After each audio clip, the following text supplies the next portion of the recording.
আসসালামু আলাইকুম। আশা করি আপনারা সকলেই ভালো আছেন। আপনাদের দোয়া ও ভালোবাসায় আমরাও ভালো আছি। তো আজকের ভিডিওর মূল বিষয় বা ভিডিও টপিক হচ্ছে আমাদের কোম্পানি থেকে আজকে আমাদের মেডিকেল করার উদ্দেশ্যে তাইপে নিয়ে যাচ্ছে। তো আমরা যে এখানে থাকি এটা হচ্ছে তাইপ আলময়া। তো এখান থেকে আমরা মেডিকেল করার উদ্দেশ্যে তাইপ হসপিটালে যাব আর কি। তো বলতে বলতেই আমাদের বিলা থেকে গাড়ি তাইপের উদ্দেশ্যে রওনা হচ্ছে। তো তাইবে যাব, আমাদের যাত্রা প্রায় 3 ঘন্টার মতো। তো আমরা তাইব থেকে মেডিকেল করে আসব, তারপর আমাদের আকামা, যেহেতু আমাদের আকামা নাম্বার বলতে এফসারের একটা নাম্বার আসছে যেটা 3 মাসের জন্য। তো ওইটার জন্য, ওইটা সাকসেস করার জন্য আমরা তাইবে যাচ্ছি মেডিকেল করার জন্য। তো আপনারা সকলে এই ভিডিওটি দেখতে থাকুন। অবশ্যই যারা সৌদিতে নতুন আসবেন বা সৌদিতে আছেন 10-15 দিন হয়েছে তাদের জন্য অবশ্যই ভিডিওটি। তো আমাদের এইখান থেকে তাইপ যেতে প্রায় 3 ঘন্টার মতো সময় লাগবে। তো এখানে আমরা গাড়িতে বসে আছি, 3 ঘন্টা অপেক্ষা করা ছাড়া আর কোনো ওয়ে নাই।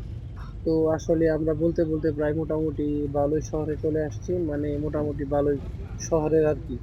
তো আপনারা দেখতেই পারতেছেন এখানে, মানে রাস্তাঘাট বলেন বা মানে দোকানপাট বা কালা বলেন বা মার্কেট বলেন, দেখে বুঝতে পারতেছেন যে আমরা সম্ভবত তাইবের যে মেইন শহর থেকে হয়তো 10, 20 বা 25 কিলোমিটার দূরে আছে। তো আমরা এই কিছুক্ষণ সময় লাগতে পারে, প্রায় আপনার এখানে আনুমানিক লাগতে পারে 1 ঘন্টার মতো, 2 ঘন্টা অতিক্রম করে ফেলছি।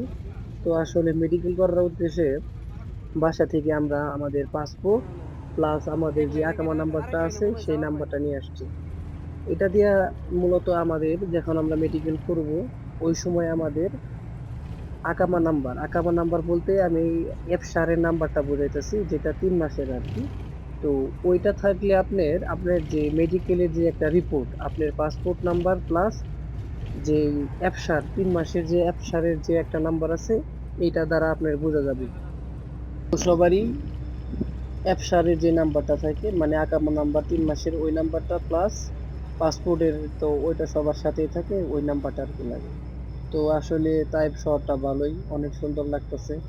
তো শহরের প্রাকৃতিক দৃশ্য দেখতে দেখতে আমরা তাইপের মেইন শহর বলেন বা যে তাইপের যে হসপিটালে আমাদের মেডিকেল করানোর জন্য বলা হয়েছে সেই মেডিকেলে আর কি যাইতেছি।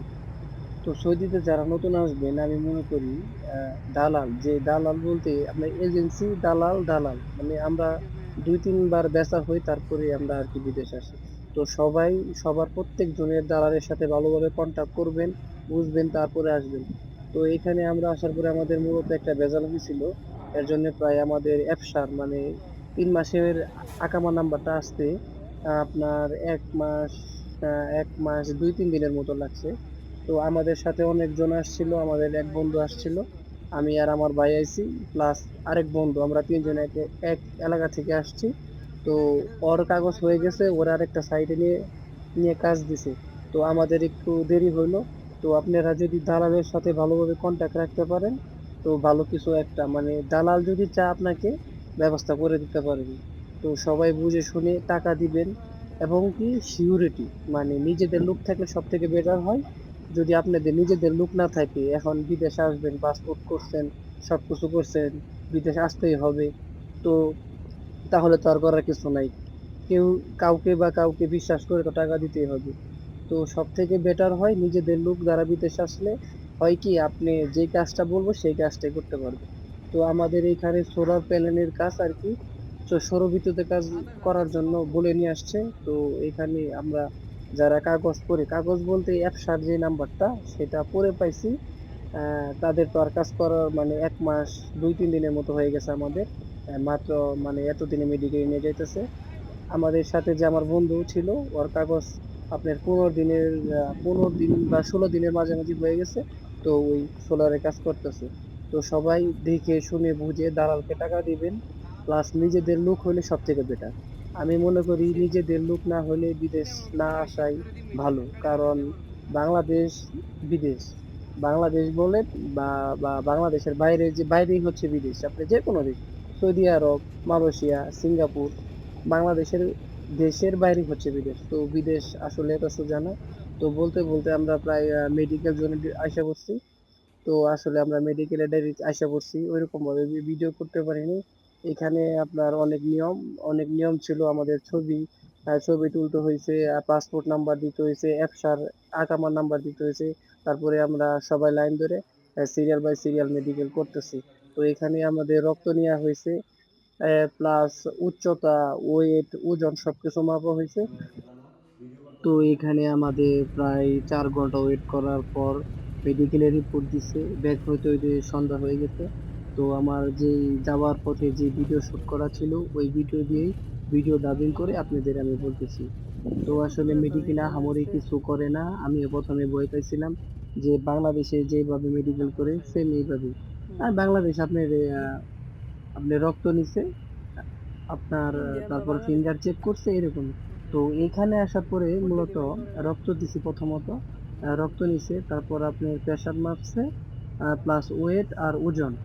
তো আমি মনে করি যে আসলে যারা সৌদি আরবে নতুন মেডিকেল করবেন বা আসতে চাচ্ছেন, বা যাদের ব্যবসার আকামা হয়ে গেছে, মেডিকেল করবেন 2-4 দিনের ভিতরে, ভাবতেছেন যে আহামরি কি না কি হবে।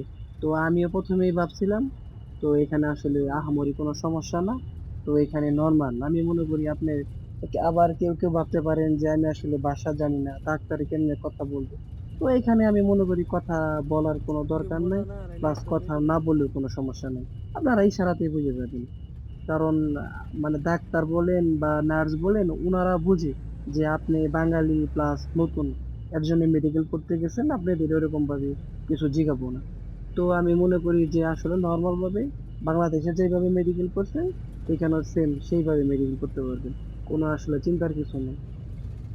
তবে সবথেকে ভালো হয় কি, যদি কেউ হিন্দিতে একটু এক্সপার্ট থাকে, তো এখানে আপনার আমি মানে যতটুকু এই হসপিটালে আসার পরে জানছি, মানে আমি যতটুকু দেখছি আর কি, আপনার সৌদি ভাষার পর, আরবি ভাষার পর যদি দ্বিতীয় কোনো ভাষা ব্যবহৃত হয়, এটা আপনার উর্দু বলেন আর হিন্দি বলেন। উর্দু হিন্দি সেম ভাষায়। তো এখানে আসলে কোনো প্যারা হয় না। তো আমরা যারা নতুন আসি, ওরকম ভাবে হিন্দি বলেন বা আরবি ভাষা বলেন ওরকম ভাবে জানা থাকে না। তো হিন্দি ভাষা বললে একটু বোঝা যায়। তো আমি মনে করি আসলে এখানে কোনো প্যারা নেই, নর্মালি আপনারা রিল্যাক্সে মেডিকেল করে চলে যেতে পারবেন। তো আজকের ভিডিওটা এই পর্যন্তই। সবাই আমার জন্য দোয়া করবেন। আর যদি আপনারা ভিডিওটা যদি ডিটেল ভাবে না বুঝেন, তো যেহেতু আমি ভিডিও মানে হসপিটাল ভিডিও দেখাইতে পারি নাই, তো আমি আরেকটা ভিডিও করব ডিরেক্টলি ক্যামেরার সামনে থেকে। আপনারা ওই ভিডিওটা দেখে একদম স্পষ্ট ক্লিয়ার বাই ক্লিয়ার বুঝে নেবেন। ওই ভিডিওতে আমি পয়েন্ট বাই পয়েন্ট দেখাই দিব বা বুঝাই দিব, বলে দিব যে আপনারা মেডিকেলে এই সমস্যা এরকম ভাবে করবেন, তাহলে আমি মনে করি আপনারা একদম টোটাল বুঝে যাবেন। তো আজকের ভিডিওটা এখানে শেষ করতে হচ্ছে। আল্লাহ হাফেজ। আসসালামু আলাইকুম। আপনারা সকলেই ভালো থাকবেন, আমার জন্য দোয়া করবেন। আপনাদের কাছে যদি মনে হয় এই ভিডিওটা ভালো লাগছে বা শিক্ষণীয় কিছু আছে, অবশ্যই ভিডিওটি শেয়ার করবেন। এবং যারা সৌদি আরবে আসবে বা আসার ইচ্ছা আছে, তাদের মাঝে শেয়ার করবেন। সবাই ভালো থাকবেন।